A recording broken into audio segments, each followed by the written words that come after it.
بسم اللہ الرحمن الرحیم۔ ابو موسیٰ اشعری نے بیان کیا، ہم نبی کریم صلی اللہ علیہ وآلہ وسلم کے ساتھ ایک سفر میں تھے، اور جب ہم بلندی پر چڑھتے تو زور سے چلا کر تکبیر کہتے۔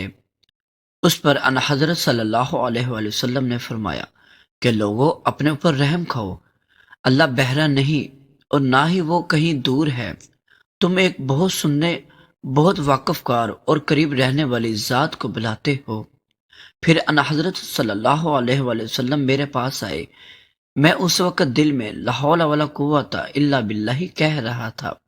ان حضرت صلی اللہ علیہ وآلہ وسلم نے مجھ سے فرمایا، عبداللہ بن قیس، لا حول ولا قوت الا باللہ کہا کرو، یہ جنت کے خزانوں میں سے ایک خزانہ ہے۔